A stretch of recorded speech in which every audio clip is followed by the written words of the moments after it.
Bonsoir à toutes et à tous. Bienvenue dans Sens Public, 90 minutes de débat et d'analyse. Notre objectif, c'est de donner du sens à l'actualité, de vous donner des clés de compréhension des mutations profondes de notre société avec 3 temps forts, comme tous les soirs. D'abord, le débat d'actu consacré ce soir à l'extension du pass sanitaire. Le Sénat ne veut pas le prolonger jusqu'en juillet, propose un système à géométrie variable en fonction de la vaccination dans les départements. Explications et réactions juste après ces titres. Notre rubrique, les électeurs ont la parole, consacrée ce soir au bras de fer sur la pêche. La France a annoncé des mesures de rétorsion contre les îles anglo-normandes. Reportage à Boulogne-sur-Mer tout à l'heure. Et puis notre débat volontairement décalé de l'actualité du jour, il sera consacré aux attaques contre l'Europe après l'arrêt historique du tribunal correctionnel polonais. Toute la droite française, de Marine Le Pen au candidat LR en passant par Éric Zemmour, conteste la primauté du droit européen. Ces attaques sont une vieille maladie française, dit Emmanuel Macron. Cette phrase ne manquera pas de faire réagir nos experts tout à l'heure. Mais d'abord, faut-il réinventer le pass sanitaire, l'assouplir en fonction de nos lieux de loisirs, en fonction des départements et le prolonger si oui, jusqu'à quand? Le Sénat tranche ces questions aujourd'hui. C'est Mathias Araez qui nous raconte. Les sénateurs attendaient de pied ferme le 11e projet de loi lié à l'urgence sanitaire. À l'ordre du jour, notamment la prolongation du pass sanitaire, une mesure préventive pour le gouvernement qui souhaite pouvoir y avoir recours jusqu'au 31 juillet prochain. Selon Philippe Bas, rapporteur du texte au Palais du Luxembourg, cela serait une atteinte à la démocratie. Et quand on donne l'autorisation au gouvernement, on ne peut lui donner que pour une durée limitée. Nous n'avons même pas une suspicion particulière pour ce gouvernement ou pour un autre. Nous disons que s'il y avait un autre gouvernement, d'ailleurs il y en aura un autre au mois de mai, nous ne le connaissons pas. Est-ce qu'on va aujourd'hui lui donner des pouvoirs alors que nous ne le connaissons pas ? Largement modifié par la commission des lois du Sénat, le texte prévoit d'abord de ne pas prolonger l'utilisation du pass sanitaire au-delà du 28 février 2022. Ensuite, de ne plus y avoir recours dans les départements où la couverture vaccinale dépasse les 75%, soit près de 7 collectivités territoriales sur 10 en France métropolitaine. Une réécriture qui ne fait pas l'unanimité, mais qui bénéficie de soutien en dehors de la majorité sénatoriale. Les aménagements qui lui ont été apportés ont conduit à ce qu'un certain nombre d'entre nous y soient finalement favorables. Cela étant, chacun se décidera suivant la liberté de vote qui caractérise le RDSE. Le débat, qui n'a que très peu de chances de pencher en faveur des sénateurs, fera l'objet d'une commission mixte paritaire entre les deux chambres le mercredi 3 novembre prochain, moins de 2 semaines avant la fin de l'état d'urgence sanitaire, actuellement fixé au 15 novembre. Oui, ce sera un avis défavorable du gouvernement. Et on débat ici aussi dans Sens Public sur l'extension du pass sanitaire. Je vous présente mes invités. Claude Malhuret, bonsoir. Bonsoir. Bienvenue, vous êtes sénateur de l'Allier, président du groupe Les Indépendants et médecin. C'est quand même important de le rappeler pour un débat sur ce thème. Yann Chantrel, bonsoir. Bienvenue, vous êtes sénateur socialiste des Français de l'étranger. Thibaut Mercier, bonsoir. Bienvenue à vous aussi, avocat au barreau de Paris. Vous êtes président du Cercle Droit et Liberté. Laetitia Krupa, éditorialiste politique. Bonsoir. À mes côtés, bonsoir Laetitia, merci d'être là. Prolonger le pass sanitaire jusqu'au mois de juillet. C'est trop long, dit la droite majoritaire au Sénat, mais elle est assez divisée, Claude Malhuret, j'ai l'impression. C'est ce qui ressortait des débats de cet après-midi. Oui, c'est pas tout à fait ça. C'est pas prolonger le pass sanitaire jusqu'en juillet. C'est donner au gouvernement la possibilité de le prolonger si la situation l'impose. Oui. Donc, on n'est pas en train de dire, on vote sur le fait que le pass sanitaire est prolongé jusqu'en juillet.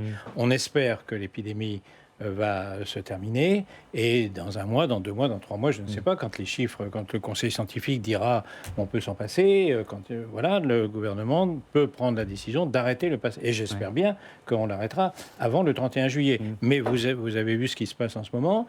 L'épidémie flambe dans tous les pays voisins de la France. Elle remonte légèrement en France. On est dans une situation enviable parce qu'on est sans doute le pays avec l'Espagne le plus vacciné au monde. Mais ça n'empêche pas qu'il peut y avoir un nouveau variant, etc. Donc c'est une possibilité.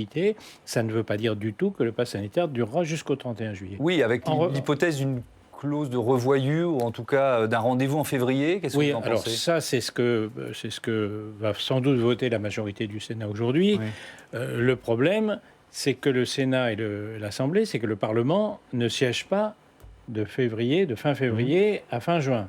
Et alors, qu'est-ce qu'on fait pendant ce temps-là ? Donc, c'est la raison pour laquelle le gouvernement propose maintenir cette autorisation jusqu'au 31 juillet, moi, ça me paraît normal, parce qu'il faut bien trouver une solution. Si l'épidémie recommence et tout, il faut bien que le gouvernement, comme il l'a fait d'ailleurs il y a quelques mois, le décide, quitte à revenir ensuite devant le Parlement pour le faire valider. Alors, sur cette question du calendrier, parce qu'après, il y a beaucoup d'autres éléments à détailler, je voudrais entendre vos prises de position. Yann Chantrel, pour commencer. Oui, déjà, je pense qu'en tant que parlementaire, c'est vraiment un régime d'exception déjà qu'on est en train de repousser au calendrier grec jusqu'au 31 juillet. Et je pense que collectivement, nous pouvons trouver que ça inacceptable. Moi-même, je suis sénateur des Français établis hors de France, donc je connais d'autres pays, d'autres régimes démocratiques. Moi-même, je viens d'un pays qui est le Canada, qui a un régime parlementaire, et ces choses-là n'ont pas lieu d'être. Je pense que les gens sont très choqués. Les gens qui nous regardent, qui ne sont pas en France, sont très choqués à quel point le gouvernement piétine en permanence dans ce pays les droits du Parlement et quelque part n'accepte pas le débat. N'accepte pas le débat. Il y a eu une dizaine de textes différents qui sont venus au Parlement. Donc, mais pourquoi vous avez été consulté à chaque fois? En fait, la question c'est pourquoi le repousser au 31 juillet? C'est quoi la raison? Pourquoi on le repousse au 31 juillet et qu'on ne veut pas aller au mois de février? La raison, on la connaît très bien. C'est parce que M. Emmanuel Macron, le président de la République, ne souhaite pas qu'on aborde ce débat collectivement au moment de la campagne présidentielle, tout simplement. Et je pense qu'au niveau démocratique, c'est important aussi que ces questions-là soient au cœur du débat présidentiel, soient au cœur des questions vis-à-vis de nos compatriotes français. Et les parlementaires, qui sont les représentants du peuple français, sont le mieux à même également de pouvoir donner leur opinion. Pourquoi devrait-on suspendre tout débat, toute discussion d'un sujet aussi grave, aussi important pendant la campagne présidentielle? Alors, l'avis de Thibault Mercier et puis Claude Malhuret, vous pourrez répondre globalement, collectivement après. Je suis assez d'accord avec ce qui vient d'être dit à ma gauche et ça me donne l'opportunité de rebondir sur un point qui n'est pas abordé pour la future présidentielle, c'est notre désamour pour la liberté en général en France. Cette crise nous a bien montré que finalement, dans les mesures qui étaient prises, c'était pas seulement le gouvernement qui venait nous imposer des choses, mais il y avait aussi une certaine demande de la part des concitoyens, de nos concitoyens, qui ne recherchaient plus donc cette liberté, mais plutôt une sécurité à tout prix, une recherche du confort et qui a tendance à nous paralyser. Et comme on recherche ce confort, finalement, on est prêt à déléguer notre liberté à la fois au gouvernement et aussi à nos représentants, nos représentants qui n'exercent pas forcément, d'ailleurs, leurs prérogatives de manière Votre cercle droit et liberté, je crois qu'il dénonce carrément le principe du pass sanitaire. Oui, bien sûr, puisque en fait, dans cette philosophie du pass sanitaire, il y a quelque chose d'assez malsain. C'est le fait de venir conditionner notre liberté désormais non plus à notre citoyenneté, puisqu'avant nous étions français et libres, puisque nous avions cette citoyenneté. Désormais, c'est selon votre état de santé.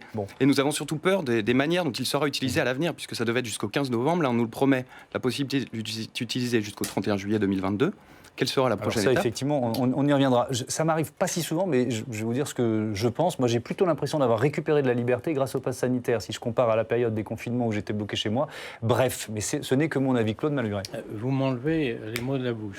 J'allais dire la même chose. C'est pas prévu, mais bon. D'abord, sur le principe du pass sanitaire, c'est une évidence. Moi, je vais dans mon département, vous allez dans la rue, vous rencontrez vos amis, etc. Les Français ont bien compris que le pass sanitaire, ça n'était pas une contrainte, c'était une liberté. C'est pour ça qu'on a pu réouvrir des tas de choses qu'on n'aurait pas pu réouvrir autrement. Et par conséquent, aujourd'hui, on nous avait prédit que ça serait épouvantable, qu'on n'arrivait pas à le mettre en place, que tout le monde allait s'engueuler avec tout le monde. Ça se passe très bien. Donc manifestement, nos compatriotes sont très... Et ils ont raison, de mon point de vue. Il y a 3 raisons pour lesquelles l'épidémie a été aujourd'hui jugulée en France. Un taux de vaccination extrêmement bon, les gestes barrières qui sont appliqués, et le pass sanitaire qui a d'ailleurs permis de multiplier la vaccination d'un seul coup. Donc, sur le principe, évidemment, moi je suis tout à fait pour le pass sanitaire et pour le prolonger tant qu'on n'est pas sûr que l'épidémie ne sera pas atteinte. Deuxièmement, sur le procès fait au gouvernement de passer par-dessus le Parlement, etc. Vous l'avez dit vous-même, ça fait 11 fois depuis le début de la pandémie, 11 fois que le gouvernement vient demander au Parlement l'autorisation de poursuivre. Dans les autres pays européens, ou en tout cas dans plusieurs pays européens, le gouvernement n'a même pas jugé nécessaire de le faire, il prend les décisions par décret. Et il ne passe pas devant le Parlement. Et on vient faire le reproche au gouvernement français de sauter par-dessus le Parlement, alors qu'il l'a consulté 11 fois. En février 2000, nous avons pris la décision d'autoriser l'état d'urgence en février 2021 jusqu'au 31 décembre 2021. Il s'agit aujourd'hui de demander une prolongation. Février à décembre, ça fait 10 mois. Et on l'a parfaitement accepté. On s'en souvient même plus. Le Parlement a voté l'autorisation de 10 mois. Et maintenant, on nous demande une prolongation de 8 mois et demi. Et on nous dit c'est à cause de la présidentielle, c'est parce que Macron ne veut pas en entendre parler. Ben, je suis désolé, il l'a déjà demandé, on lui a déjà fait, et on n'a pas sauté en l'air. Donc je vois pas pour ces deux raisons, je ne vois pas aujourd'hui en quoi on peut critiquer le gouvernement. Laetitia, vous nous parlez de la stratégie du président de la République dans un instant, mais je pense que l'un et l'autre, vous voulez répondre. Allez, qui veut commencer? Yann Chantrel, vous démarrez. En fait, il ne faut vraiment pas s'accoutumer à des états d'exception. Je pense que le danger, il est vraiment là. Il ne faut pas que l'exceptionnel devienne la règle. Et là, le risque, il est vraiment grand que justement quelque chose qui était exceptionnel. Et votre gouvernement lui-même, je peux reprendre les propos de certains ministres qui disaient devant la représentation nationale qu'il n'y aurait jamais de passe sanitaire. Il y en a eu un. Et désormais, vous voulez le prolonger pratiquement ad vitam aeternam. Ça n'est pas possible, c'est un état d'exception. À un moment donné, il va falloir quand même en sortir. Et il suffit d'analyser, vous parlez des autres pays européens, d'autres pays. Est-ce qu'il y a beaucoup de pays qui adoptent le pass sanitaire? Non, il y a des pays qui ne l'adoptent pas et qui ont des taux de vaccination beaucoup plus importants que le nôtre. Je peux vous en citer un très grand nombre. Donc de dire que le pass sanitaire, ça soit forcément le sésame. Déjà, il y a plusieurs provinces au sein du Canada où c'est le cas, et il y a beaucoup plus de vaccination. Non, mais vous parlez des pays européens. La France et l'Espagne sont les deux pays européens les plus vaccinés, plus que l'Allemagne, que l'Italie, etc. Mais pourquoi garder le pass sanitaire à partir du moment? C'est quoi? Qu'est-ce que vous attendez avant de le retirer? L'épidémie n'est pas finie. C'est qu'il y ait 100% de gens vaccinés éventuellement. Évidemment qu'il faut que ce soit temporaire. C'est temporaire en fonction de l'épidémie. Quand l'épidémie sera terminée ou qu'elle sera presque terminée et plus dangereuse, on le supprimera. Mais au moment où l'épidémie remonte dans tous les pays européens et un peu en France, c'est le moment ou jamais de le garder. Le problème avec monsieur le sénateur, le problème c'est qu'avec une philosophie pareille, on sera en permanence en état de vigilance. Et d'ailleurs, Olivier Véran l'a dit devant le Parlement, que la loi ne s'appelait plus l'état d'urgence, une loi d'état d'urgence, mais une loi de vigilance sanitaire. Donc désormais, cet état de vigilance, qui pousse le principe de précaution à l'extrême, permet de restreindre nos libertés en permanence quasiment. Et à chaque fois, on nous dit que ça va être temporaire, et notamment la justification de ce pass sanitaire, c'était la vaccination. On voit que la vaccination a été un succès en France, vu que vous l'avez dit vous-même. Je crois que c'est 50 ou 55 millions de Français vaccinés, 90% de la population vaccinable est vaccinée. Et désormais, on nous dit qu'il faut encore continuer avec ce pass sanitaire et continuer dans un régime d'exception qui pose de sérieux problèmes démocratiques, ce que vous ne voulez pas voir. Et d'ailleurs, quand vous dites qu'on est venu vous demander 11 fois l'autorisation devant la représentation nationale, c'est vrai, mais il faut quand même juger la façon dont ça a été fait, à chaque fois avec des lois qui sont passées en procédure accélérée. Il y a même un sénateur qui dénonçait en juillet dernier qu'on lui avait mis un pistolet sur la tempe pour voter. Même Jean-Jacques Urvoas, qui est l'ancien garde des Sceaux, a dit que les sénateurs étaient des bâtisseurs de ruines quand ils acceptaient de travailler dans de telles conditions. Vous êtes avocat, vous savez bien que la procédure accélérée, c'est aujourd'hui 95 fois sur 100, les lois sont votées en procédure accélérée. Il ne faut pas le dénoncer et montrer aux Français que finalement le Parlement deviendrait presque une chambre d'enregistrement. Ce que je voudrais vous dire aussi, c'est que vous dites on s'habitue à vivre dans un régime d'exception. Mais les lois sont tellement compliquées, et celle qu'on est en train de voter, c'est surtout réécrire par la Commission, c'est encore plus pire que tout. Les gens n'y comprennent plus rien. Il faut quand même préciser que nous ne sommes pas en état d'urgence, que nous ne sommes plus en état d'urgence. L'état d'urgence qui ne porte pas son nom. Nous ne sommes plus en état d'urgence.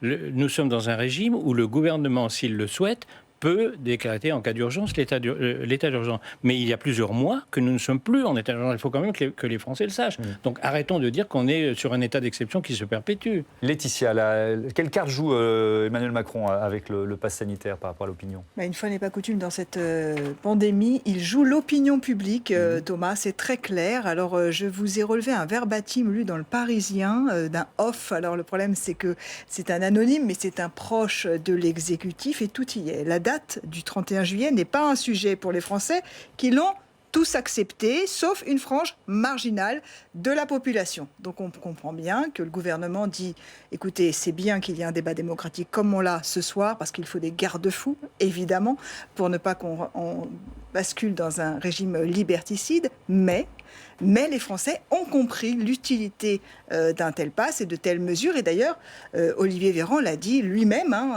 quand il était auditionné mardi devant les sénateurs. Écoutez-le.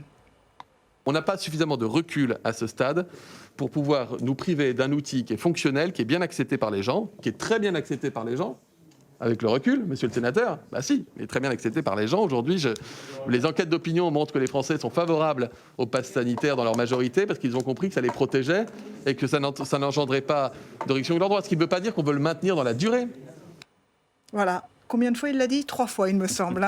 3 fois, donc on a bien compris l'élément de langage. Et c'est vrai qu'il s'appuie sur des sondages qui sont plutôt favorables au pass sanitaire. Le dernier en date, c'est celui d'Odoxa le 21 octobre. Le pass sanitaire est-il une bonne mesure ? C'est la question. Oui, à 62%, 57% en février dernier. Donc on voit bien qu'il y a une acceptabilité de la population. Vous savez, ça c'est un petit peu la mesure qui était vraiment majeure dans toute cette pandémie. Il faut que la population accepte les mesures pour qu'elles soient efficaces. Ça semble bête, dit comme ça, mais c'est vraiment une bataille pour le gouvernement. Et donc, pour l'instant, ils estiment qu'ils ont les Français de leur côté. Avec une partie de la population qui est peut-être petite, mais qui est ultra mobilisée. Vous avez commencé votre discours cet après-midi dans l'hémicycle par parler de votre boîte mail saturée. Ah ben oui, nous avons, je pense que mon collègue vous comme aussi moi, oui, nous avons des milliers, mais c'est pas seulement là-dessus, c'est régulier, dès qu'il y a une loi un peu sensible, on reçoit des... Moi, ça me donne, franchement, je vais vous dire, ça me donne un quasi-réflexe, c'est d'avoir envie de voter contre... on voit bien que c'est des, je dirais pas des lobbies, des groupes organisés qui vous envoient d'un seul coup.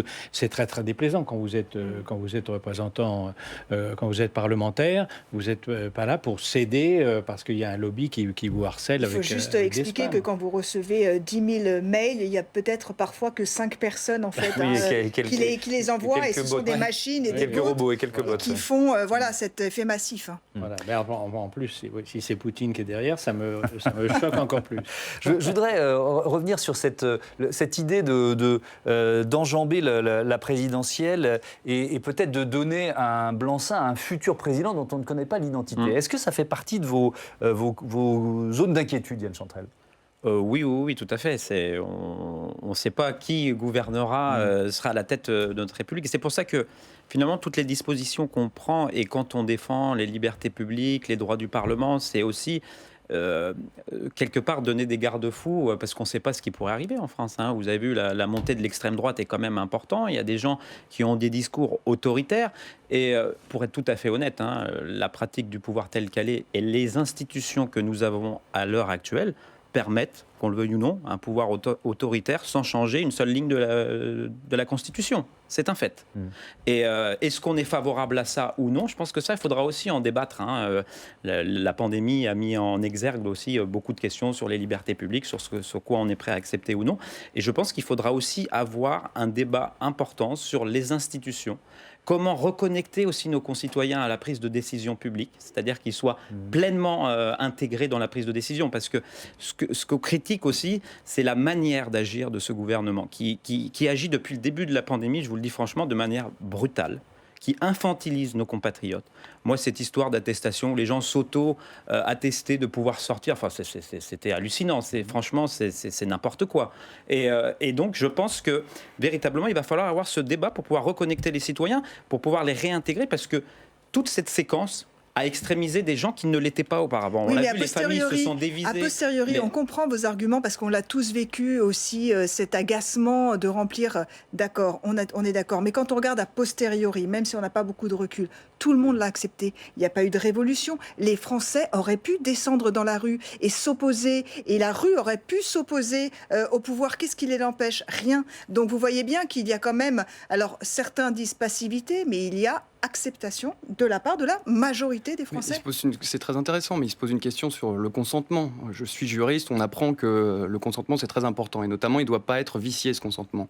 Quand on vous oblige à vous vacciner, parce que si vous n'allez par exemple faire des tests et vous allez devoir les payer, puisqu'à partir depuis le 15 octobre on est obligé de payer ces tests. Quand vous devez dépenser 300 € par mois pour avoir le droit d'aller travailler, pour certains salariés qui sont en contact du public, c'est à peu près un quart voire 1/5 de leur rémunération mensuelle, dans ces cas-là, évidemment, qu'ils vont aller se faire vacciner. Est-ce que le consentement ne sera pas pour autant vicié ?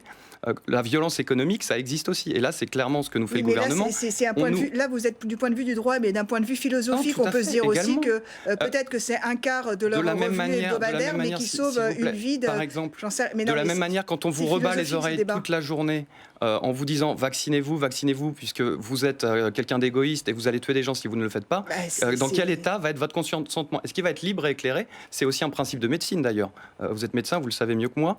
Le libre consentement du patient aux soins doit être recueilli. C'est pour cette raison que ce n'est pas obligatoire, la vaccination. Oui, mais vous quand l'avez bien vu. Donc, vous avez sauf que le pass sanitaire est une vaccination obligatoire indirecte, qu'on le veuille ou non. Bah non, vous l'expliquez. Sinon, vous n'allez pas au restaurant. Mais quand vous dépensez 300 € et que vous gagnez, parce que nous, autour de la table, peut-être que les gens ont les moyens, mais une personne qui va gagner 1 500 €, j'étais devant le Conseil d'État vendredi à défendre la fin du remboursement des tests Covid. J'avais des personnes qui gagnaient un SMIC.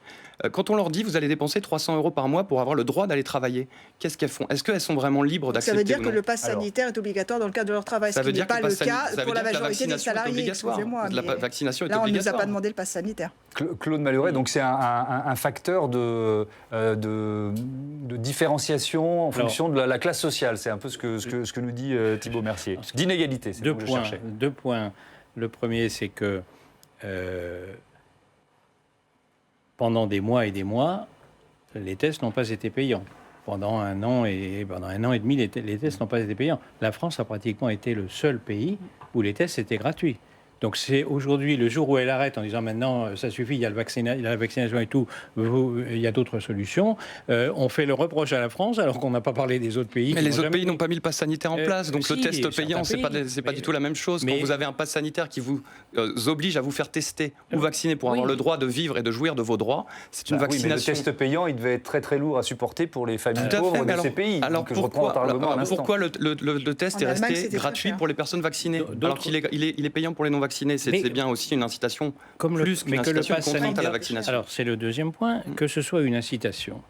Moi, j'en suis tout à fait d'accord, et je le revendique. Le jour où Macron, au mois de juin, est intervenu en disant maintenant, c'est une urgence, il faut que tout le monde se fasse vacciner, et on instaure le pass sanitaire, c'était évident que c'était une incitation. Moi, je suis pour cette incitation, je trouve qu'il a bien fait. Et les Français, massivement, ont dit, oui, il a raison. C'est le premier point. Le deuxième point, c'est celui de vous dites, le pass sanitaire, c'est en fait une vaccination obligatoire. Ce qui, d'une certaine façon, ne me choque pas. Et d'ailleurs, le parti de Yann Chantrel revendique cet après-midi au Sénat la vaccination obligatoire. Donc, après tout, c'est pas quelque chose d'absolument anormal. Pourquoi effectivement, vous l'avez dit, je suis médecin. Donc, j'ai le côté peut-être un peu pragmatique, le côté santé publique. Et en santé publique, il y a un certain nombre de choses et il y a un certain nombre d'exceptions au consentement. La première exception, c'est que la vaccination obligatoire, on la connaît très bien en France, il y a 11 vaccins obligatoires dans l'enfance, sans lesquels votre enfant ne rentre pas à l'école. Et ça fait un siècle que ça dure, il n'y en avait pas 11 à l'époque, il y en avait moins, ça fait un siècle que ça dure, tout le monde trouve ça normal. Il y a une vaccination obligatoire pour l'hépatite B pour les personnels de santé. Tout le monde, personne n'a jamais dit. Donc aujourd'hui, on nous dirait, on n'a pas voté votre mesure, mais si on nous disait la vaccination pour le Covid est obligatoire, en tant que médecin de santé publique, franchement, je comprends que c'est sans doute une atteinte au consentement. Le problème est de savoir, comme la jurisprudence du Conseil d'État le dit, est-ce que c'est proportionné quand c'est pour abattre une épidémie qui fait des milliers de morts, je me dis qu'après tout, ça n'est pas si scandaleux. Alors, on va rentrer un peu dans le détail de ce qui a été proposé et regardé au Sénat cet après-midi avec Alexandre Poussard. Zoom sur l'une des 3 mesures que propose la majorité sénatoriale, c'est la limitation territoriale. Effectivement, Thomas, ce que propose la commission des lois du Sénat, c'est une forme de passe sanitaire territorialisé. Alors, le principe est simple. Avec ce dispositif, le gouvernement ne pourrait instaurer le passe sanitaire que dans les départements où le taux de vaccination de la population est inférieur à 75% et où il y a une circulation active du virus, c'est-à-dire un taux d'incidence élevé. Alors, concrètement, quelle serait la conséquence de ce passe sanitaire territorialisé ? On va écouter l'un des artisans du dispositif, le rapporteur de la commission des lois, Philippe Bas. Dans 70% des départements, il n'y aura plus de passe sanitaire. En revanche, prenez l'exemple de la Guadeloupe, de la Martinique, de certains départements métropolitains aussi, de la Réunion. Quand vous êtes à 24%, à 30%, même seulement à 50% de vaccination par rapport à la population générale, ça n'est pas assez pour assurer la protection de nos concitoyens et il faut permettre que les outils nécessaires soient maintenus en vigueur. Alors dans ce débat, certains sénateurs ne sont pas vraiment d'accord avec ce pass sanitaire à la carte et ils estiment que cela stigmatiserait certains territoires. On va écouter Éliane Assassi, la présidente du groupe communiste au Sénat et sénatrice de Seine-Saint-Denis. Je trouve que c'est quand même une mesure assez discriminante et assez inégalitaire, puisqu'effectivement, on va cibler une certaine population. Et bien évidemment, on prend l'argument de l'outre-mer. Oui. On peut entendre, mais il y a aussi d'autres départements métropolitains qui n'atteignent pas les 75%, et je pense notamment au mien, et ce ne serait pas juste, je le dis avec fermeté, de stigmatiser encore une fois sur un sujet comme celui-ci, la population de la Seine-Saint-Denis. En tout cas, ce pass sanitaire territorialisé qui est proposé par la commission des lois du Sénat au vote des sénateurs en séance publique, eh bien, il a un but assumé, c'est l'extinction progressive du pass sanitaire en fonction de l'avancée de la vaccination. C'est une sorte d'entre-deux entre les antipasses et la position du gouvernement. Merci Alexandra. Tout à l'heure dans notre second débat, Yann Chantrel, différenciation, stigmatisation de certains départements, comment vous réagissez à cette proposition ? Ouais, déjà, ce que j'ai pu constater au sein de l'hémicycle, c'est que la majorité elle-même est très divisée. La majorité sénatoriale est très divisée sur le sujet, loin de suivre les recommandations de M. Bas. Nous, ce qu'on propose, c'est assez simple. On a rédigé un amendement avec le groupe socialiste, c'est qu'à partir qu'effectivement de 80% de la population éligible qui est vaccinée, le pass sanitaire saute. Ce qui revient finalement à l'abolir à peu près à la date du 15 novembre, puisque c'est le cas en métropole. Assez favorable à cette idée. Oui, on est favorable à cette idée. Après, on n'est pas favorable sur la manière de l'amener, puis on espère que cet amendement va être pris en compte, puisque si M. Bas défend plutôt cette idée, il devrait approuver, ce qui n'avait pas l'air d'être le cas au moment où j'étais dans l'hémicycle, donc ce qui pointe une certaine contradiction, ou peut-être même des tensions, comme je vous ai dit, ou des divergences au sein même de la majorité sénatoriale. Mais comme je vous le dis, ça reviendrait à la supprimer, parce qu'à un moment donné, il faut bien montrer aussi à nos compatriotes qu'au-delà d'un certain seuil, ça saute. On va pouvoir en sortir. Bah oui, il faut pouvoir en sortir, il faut pouvoir montrer le bout du tunnel. Donc nous, ça nous permet raisonnable de montrer un indicateur clair qui pourrait justement inciter à la vaccination, puisque comme ça a été très bien dit par mon collègue au sein de mon groupe, et moi-même, je suis doublement vacciné, nous sommes favorables à la vaccination de tous, et quel est le meilleur moyen pour l'atteindre. Et donc, éventuellement, donc c'est vraiment de prendre en compte ça pour dire aux Français, nous allons en sortir collectivement, en étant disciplinés et en permettant à un maximum de personnes d'être vaccinées. Donc, ce qui serait le cas si on adoptait cet amendement au 15 novembre, sauf pour les Outre-mer, bien évidemment. Thibault Mercier, votre réaction sur cette mesure spécifique ? Je trouve que c'est très bien qu'on laisse un peu de liberté au territoire, un peu de subsidiarité pour appliquer des mesures ciblées. C'est ce que beaucoup d'élus régionaux et locaux avaient réclamé depuis mars 2020 déjà. Et là, on leur laisserait un peu cette liberté. Et c'est au moins distingué en fonction de la situation, ce qui est très bien. Est-ce que c'est réaliste, Claude Malhuret ? Je sais pas, entre Paris et les départements limitrophes. Désolé, là encore, de ne pas être d'accord avec mes interlocuteurs. C'est une fausse bonne idée. Elle a été testée en Allemagne, où les Länder, où la politique s'est faite selon les Länder. Ça a été une usine à gaz épouvantable. Ils sont revenus dessus. Ça a été une catastrophe. Et là, les Länder, c'est quand même des grandes régions. Mais là, vous allez le faire par département, dans un pays où il n'y a pas de frontière entre les départements. Vous êtes à 3 km de l'autre département, vous ne savez même pas quand vous êtes en voiture. Et vous allez, selon les départements, avoir des départements où il y a le pass sanitaire, d'autres... Enfin, imaginez-vous, c'est plus une question de théorie, là, c'est une question de pratique. Regardez, vous avez les fêtes de la Toussaint, vous allez avoir les fêtes de Noël, où les gens vont partir au ski. Vous allez avoir des départements qui sont des départements touristiques, vous allez venir de départements qui ne sont pas soumis au pass sanitaire, vous allez vous y rendre et vous êtes soumis au pass sanitaire. On a déjà ce débat sur les stations de ski et sur les remontes de pente. Ça va être une usine à gaz complète. Et ça va l'être, pourquoi je dis ça ? Parce qu'on l'a vu en Allemagne.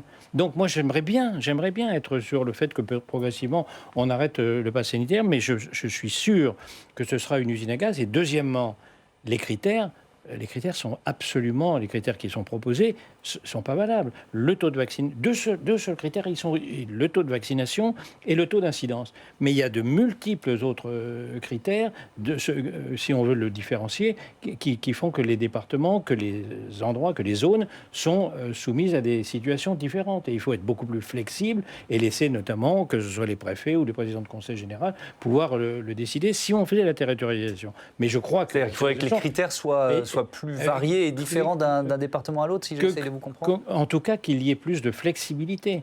Qu'il n'y ait pas 2 critères rigides et puis vous pouvez avoir ces 2 critères qui sont réunis et un autre problème qui se pose de densité, par exemple. Les départements sont pas du... Vous avez beaucoup de critères qui... on ne fixe pas une politique de santé publique sur 2 critères rigides. Mais ça, à la limite, ce n'est pas l'essentiel. Je suis certain que que si on le faisait, ce sera une usine à gaz, parce que là où on l'a fait, c'est une usine à gaz. C'est quand même beaucoup plus simple un jour de dire... c'est déjà tellement compliqué. On va recomplexifier la chose. Qu'un jour, on décide, et j'espère que ce jour sera rapide, que aujourd'hui, sur tout le territoire national, il y a le pass sanitaire. Et bien, un jour, on décide, il n'y a plus le pass sanitaire, et c'est clair pour tout le monde. Vous étiez, ce que vous avez dit tout à l'heure, pour la vaccination obligatoire, ça vous aurait pas posé de problème ? Non, je suis pour le système actuel. Mais ça ne me choquerait pas qu'on dise... Parce qu'en fait, on n'a jamais posé la question, je ne sais pas si vous auriez été d'accord avec ça, d'une vaccination obligatoire uniquement pour les publics qui étaient les premières victimes de cette épidémie. Est-ce qu'il était possible peut-être de proposer une vaccination obligatoire pour les plus âgés, les plus de 65 ans? Ça a été évoqué au début de l'épidémie. Alors, pourquoi on n'a jamais ciblé ces populations? Pourquoi c'est un problème en France, puisque nous sommes là en train de parler de sujets un peu tabous, liberté publique, etc. Simplement, depuis le début de l'épidémie, on ne peut pas dire, ce qui est vrai, c'est que cette maladie, cette épidémie, ce virus touche et est vraiment mortel pour les personnes âgées et avec des comorbidités. Pourquoi c'est impossible à dire politiquement? C'est pas seulement un problème politique. Il y a un problème politique qui est que chaque fois que vous identifiez une catégorie de population, que vous prenez des mesures spécifiques, vous avez un risque de stigmatisation, un risque de problème entre les générations. Et pour les politiques, c'est quand même quelque chose qui est assez sensible. Mais vous avez surtout une deuxième raison, qui est celle-là, une raison technique, une raison, je dirais, presque médicale, c'est que ces publics de personnes très âgées, de personnes désocialisées, etc., c'est précisément ceux qui sont le plus difficiles à toucher. Et que même si vous décrétez la vaccination obligatoire, on le voit bien, on y arrive. Il reste 15%, je crois, de non-vaccinés au-dessus de 65 ans, ça semble précisément, fou. On n'y arrive pas. Et il n'y a rien de pire que de voter une mesure que vous n'êtes pas capable d'appliquer. Qu'est-ce que c'est la sanction? Vous leur mettez une amende à ces gens aux gens extrêmement âgés ou aux gens très désocialisés? Vous les mettez en prison? Vous faites quoi? On a eu un système d'amende si on sortait plus de 3 fois de chez nous. Donc, mais vous voyez appliquer ça aux personnes dans les EHPAD, aux personnes de 90 ans dans les EHPAD qui vous disent « je ne veux pas me faire vacciner, après tout, laissez-moi tranquille et tout ». Vous allez lui mettre une amende. Voilà, on est dans un système démocratique. On n'arrivera jamais à faire 1984. On est dans un système où il y aura toujours 10%, 15% de la population qui refuseront de... Monsieur le sénateur, vous nous dites bien que le pass sanitaire, c'est la liberté, c'est presque 1984, sachant que c'est nous mettre une contrainte, et en fait, avec cette contrainte, nous offrir la liberté. Donc déjà, là, il y a quelque chose d'assez malsain, je trouve. J'aimerais revenir sur la vaccination obligatoire, c'est un sujet très intéressant. Parce que vous nous disiez, en tant que médecin, que finalement, on est déjà 11 vaccins depuis qu'on est jeune, et que ça ne pose pas de problème. Donc, finalement, on pourrait en avoir un 12e, une dose, 2 doses, 3 doses, parce qu'on n'a pas aussi questionné l'acceptabilité de la 3e dose pour le pass sanitaire. Je pense que les Français n'y sont pas vraiment favorables. Oui, là, pour le sondage, c'est 58% négatif. 58% des Français qui ne veulent pas conditionner, je donne le chiffre, le pass sanitaire à la 3e dose. Ouais, tout à fait. Et ça pose donc la question de la médicalisation à outrance de nos vies.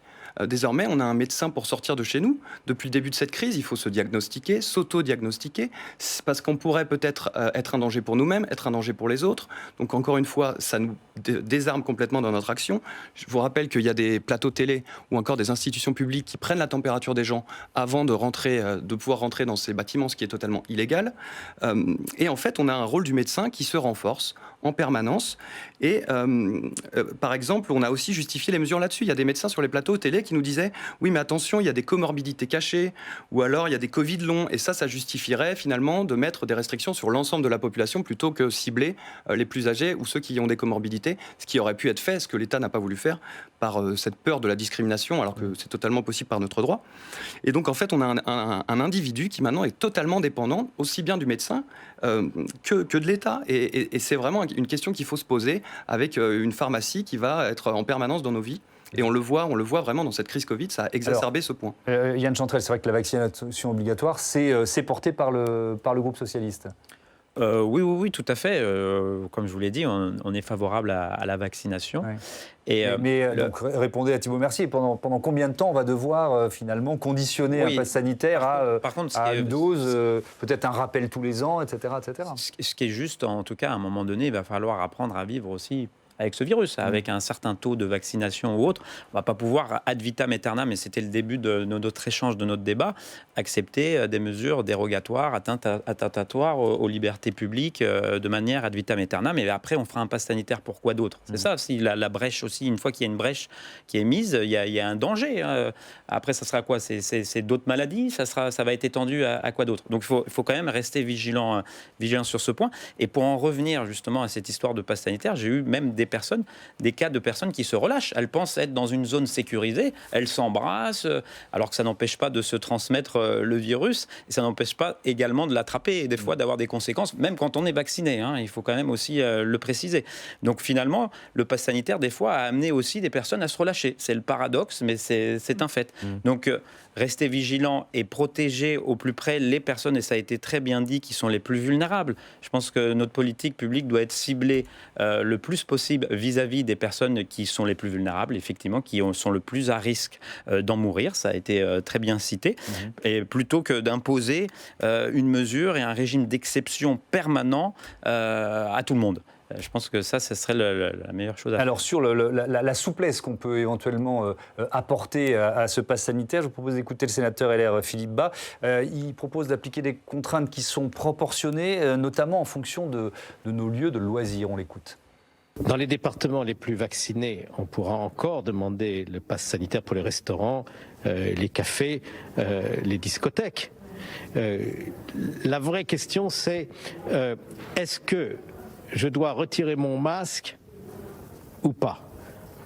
Partout où je peux garder mon masque, comme dans une salle de cinéma, il n'est pas indispensable de mettre en plus le pass sanitaire.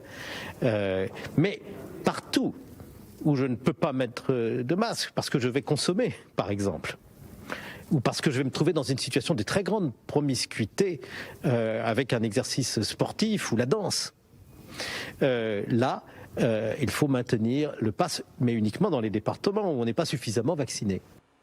Voilà, pour avoir à peu près les différentes propositions qui ont été faites. L'illustration immédiate, du côté, je disais tout à l'heure, de l'usine à gaz. Du côté compliqué. Philippe Bas lui-même, qui propose la mesure de territorialisation, vient de nous expliquer que dans certains départements où ces critères sont remplis, où on a le taux de vaccination, on pourrait, si j'ai bien compris, continuer à garder le pass sanitaire dans un certain nombre de situations.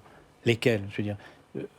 On voit bien que les promoteurs même de la mesure ne sont pas capables de nous expliquer si c'est clair ou si c'est pas clair. Ça n'est visiblement pas clair pour lui-même. Ouais. Moi, en vous écoutant là pendant tout ce débat, on arrive vraiment à la fin. J'ai le sentiment, on dit souvent que dans la société française, depuis des décennies, on n'a plus de projet collectif. Est-ce que finalement, ça n'a pas été un projet collectif, la vaccination et le succès de la vaccination ? Thibault Mercier. Là, je ne peux pas. Pourquoi pas ? Je ne pense pas. Je pense au contraire que c'est un individualisme. Dans l'acceptation par la société française. Je pense au contraire que c'est un individualisme exacerbé, notamment un individualisme exacerbé par la peur et par la contrainte du gouvernement qui nous a infantilisés. Et dans sa communication depuis 1 an et demi, notamment Olivier Véran, je vois, qui culpabilisait même les députés dans l'hémicycle. Mais accepter de se vacciner pour sauver aussi les autres, oui, c'est un projet collectif. C'est ce qu'on nous a dit. Mais c'est vrai, c'est vrai. Dans 50 ans, quand on regardera, la majorité des Français la majorité des Français se sont vaccinés. Mais non, vous m'avez coupé la parole, s'il vous plaît. La majorité a accepté parce que ça leur permettait de retrouver la liberté. Ça leur permettait de retrouver la liberté. Beaucoup de Français ne se sont pas vaccinés pour des raisons sanitaires. Ils se sont vaccinés pour pouvoir aller en vacances ou pour pouvoir vivre normalement. Et pour pouvoir protéger leurs grands-parents parfois et continuer. Tout à fait, mais certains évidemment, mais en tout cas pas tous. Et je ne pense pas que ce soit un projet collectif. Ma question vous surprend-elle aussi ? Non, mais en même temps, c'est vrai qu'il faut reconnaître que nos compatriotes ont été exemplaires tout au long de la pandémie. J'en dirais pas autant du gouvernement, comme vous avez dit, qui a eu des mesures très brutales et infantilisantes vis-à-vis de nos compatriotes. Mais malgré tout, je pense qu'il faut penser, parce qu'il y a une partie de la population qui ne souhaite pas se vacciner, comme je vous l'ai dit. Moi, c'est un sujet d'inquiétude quand même pour moi, parce que j'ai pu le constater, je pense que tout le monde peut constater des proches ou autres, ça a divisé quand même beaucoup les familles, et ce sujet-là divise beaucoup au sein même des familles ou autres. Et moi, mon inquiétude, c'est qu'il y a des personnes qui ne sont pas radicalisées au départ, se radicalisent, s'enferment parce qu'elles n'ont plus accès à la vie sociale. Et ça, on les met en marge de fait. Et ça, c'est quand même un point d'inquiétude important et qu'il ne faut pas ignorer et qu'il faut quand même prendre en compte de ne pas laisser des gens se radicaliser. Ne pas non plus les surestimer leur nombre, à mon avis. Merci beaucoup. Merci à tous les trois d'avoir participé à ce débat. On passe à notre rubrique « Les électeurs ont la parole ».